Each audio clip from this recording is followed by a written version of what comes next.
Live from this news center of the Sultanate of Oman television, here we present to you tonight's news bulletin. But first, let's begin with the headlines. His Majesty Sultan Haytham bin Tariq greets the President of Djibouti on the occasion of his country's independence anniversary. To stimulate the investment environment, more than 24,000 automatic permits are accomplished via automotive service since its launch in last April. And many countries in the world impose further measures and restrictions to limit the spread of the coronavirus pandemic.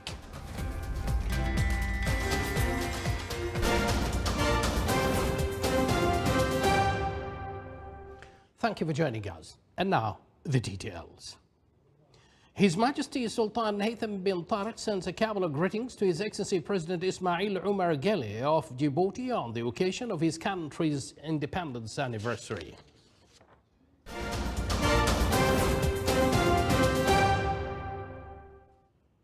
Policies and initiatives taken by the Sultanate to deal with financial challenges since decline in oil prices, the National Financial Balance Program and Oman Vision 2040 programs to achieve financial sustainability were issues highlighted during talks held by the Minister of Finance with its counterpart in the Kingdom of Saudi Arabia via video conferencing. The meeting came within the framework of the two countries' endeavor to enhance the exchange expertise in order to develop cooperation between the two ministries in the field of financial policies, in addition to some other topics of common concern. More than 24,000 automatic permits were given via the electronic portal Invest Easy and Sanad offices since launching in April 2021. The service contributes in establishing a business environment that enhances growth and local economic diversification and supports the private sector as a main partner in development. It also enhances the Sultanate's international indicators regarding easiness of business practice as per Oman Vision 2040 and enables the investor to obtain automatic permits of more than 1,500 economic activities, which represents 88% of the total economic activities in the Sultanate. Under the theme Share Facts on Drugs, Save Lives, the Sultanate, represented by the Royal Oman Police, celebrates with the world the International Day Against Drug Abuse, which marks on 26th of June every year. More details in the following report by First Lieutenant Saeed bin Salim al-Harzi from Royal Oman Police. Under the theme Share Facts on Drugs, Save Lives, the Sultanate of Oman, represented by the Royal Oman Police, celebrates with the world the International Day Against Drug Abuse, which marks on the 26th of June every year. Thus, the Directorate General of Combating Drugs and Psychotropic Substances of ROP seeks at this event to draw the world's attention to the awareness efforts or being exerted to eliminate the spread of this phenomenon in the society. The concerned authorities in the Sultanate are taking the necessary steps and measures to curb the scourge of drugs, to detect all attempts to smuggle, promote, or abuse drugs, as well as to restore the physical and economic status of the community from serious damage that drugs cause.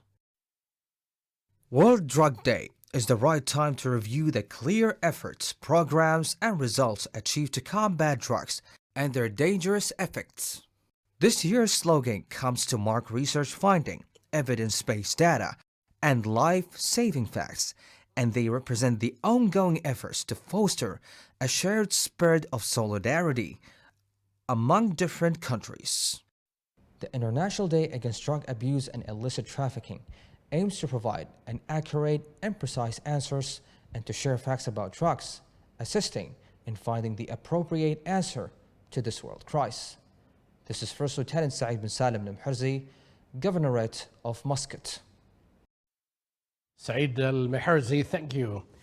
Asyad Group completed construction of the first ship in Duqm dry dock under the management of skilled national workforce. I was able to make this interview with its chief executive officer, and here are the details. Asyad Group marks a major milestone in Oman's logistics sector as it has successfully completed the building of Al Duqm Dry Dock. First ship falls under the integration of maritime logistics services that Asyad Group provides to its local and international customers, and it is in line with the National Logistics Strategy 2040 that position Oman as a global logistic hub. We met with Dr. Ibrahim Al-Nadhairi, Chief Executive Officer of Asyad Shipping and Dry Dock, and we first asked him to highlight to us on the main tasks of the shipping and dry dock services and its achievements, and he said, So the shipping and dry docking service of Asyad, they are basically there to enhance the ecosystem of the maritime industry here in Oman. And the shipping has got already about 60 ships in our fleet, serving all over the world, whereas the dry docking service, which is here located in Duqm, is actually there mainly for ship repairs. It was built like this, but recently we have also included other segments for the business. And that includes the shipbuilding, which is very recent, as well as many other services that we have provided in the past in terms of conversions, ship conversions. We have recently also for the dry docking, it has been announced as the best dry docking or the shipyard of the year for the year 2021 in the Middle East and the Indian subcontinent, which is a highly reputed award that's been given to the shipyard. And with regards to the special project, which is considered the first venture of Asyad Dry Dock in shipbuilding, and he said, the dry dock has recently delivered its first iron hull built ship, which is the first also built ship here in Oman. And this basically gives us the opportunity to move forward in terms of the shipbuilding, beside the other services that being given by the dry dock. So, and this ship was actually built by 100% of Omanis, and it took about 6 months, and using material that been also procured from the Omani market, which shows also how the dry dock actually works in terms of enhancing the local business environment, as well as putting the incentive to the other international investors to come and invest in Oman in order to achieve the logistic strategy of Oman 2040. Shipbuilding boosts the competitive edge of maritime services in Oman. The project is a true investment in national capabilities. Abdullah bin Ahmed Al-Rubi'i, Sultanate of Oman Television, Muscat.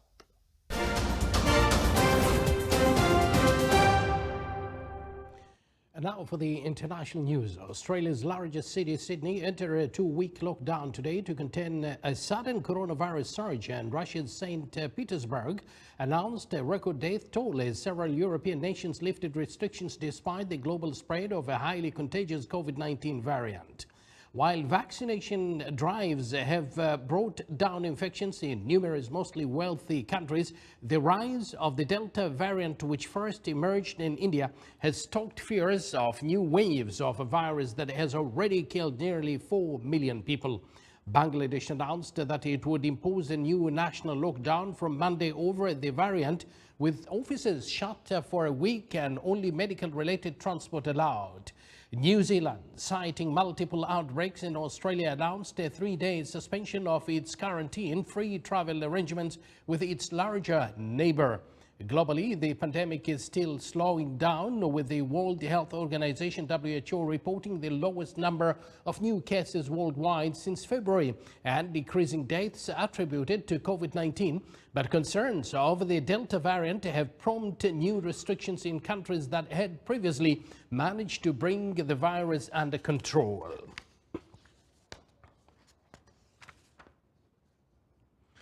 A draft United Nations Security Council resolution circulated yesterday would authorize the delivery of humanitarian aid to Syria across borders of Turkey and Iraq.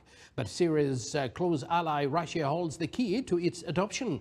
Russia has come under intense pressure from the United Nations, US, and others who warn of dire humanitarian consequences for over 1 million Syrians if all borders crossings are closed. Russia says aid should be delivered across conflict lines within Syria to reinforce the country's sovereignty over the entire country. The Security Council approved 4 borders crossings when deliveries began in 2014, 3 years after the start of the Syrian conflict. But in January 2020, Russia used its veto threat in the Council to limit aid deliveries to 2 border crossings, and in July 2020, its veto threat cut another. So today, aid can only be delivered through the Bab al-Hawa crossing from Turkey to Syria's rebel-held northwest, and its mandate ends on July 10th.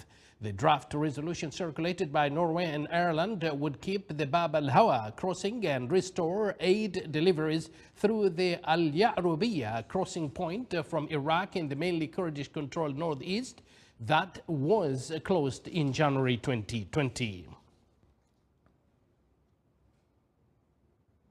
Now to Kabul. Afghan President Ashraf Ghani and his former political foe Abdullah yesterday sat down with Secretary of Defense Lloyd Austin to discuss Washington's support for Afghanistan as the last U.S. troops pack up after 20 years of war and government forces struggle to repel Taliban advances. Later, both leaders will meet with U.S. President Joe Biden. White House Deputy Press Secretary Karine Jean-Pierre said Biden's first meeting as president with Ghani and Abdullah, chairman of the High Council for National Reconciliation, will focus on our ongoing commitment to the Afghan people and security forces. Biden has asked Congress to approve $3.3 billion in security assistance for Afghanistan next year and is sending 3 million doses of vaccines there to help it battle COVID-19.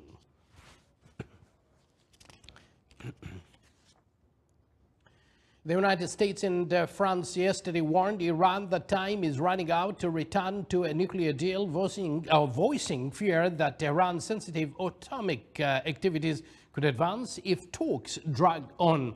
On the first high-level visit to Paris by President Joe Biden, Administration Secretary of State Antony Blinken and his first hosts saluted the new spirit of cooperation after 4 years of turbulence under Donald Trump.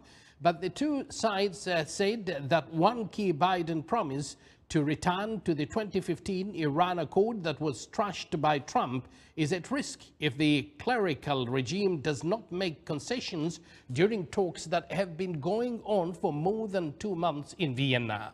Meanwhile, the United Nations nuclear watchdog said yesterday that it had received no reply from Tehran over the possible extension of a temporary agreement covering inspections at Iranian nuclear facilities, which expired on Thursday.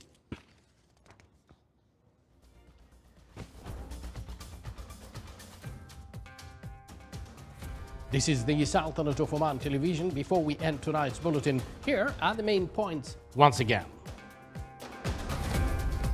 His Majesty Sultan Haytham bin Tariq greets the President of Djibouti on the occasion of his country's independence anniversary.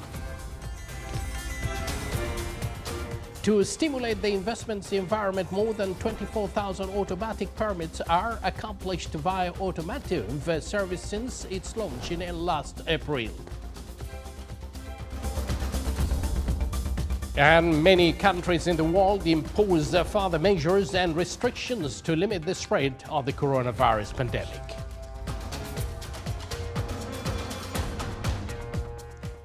And with that, we come to the end of tonight's news bulletin. Before we say goodnight, here is a message. The pandemic is growing very rapidly, and we know it is spreading in many places too. The whole infection trajectory is moving upwards more sharply.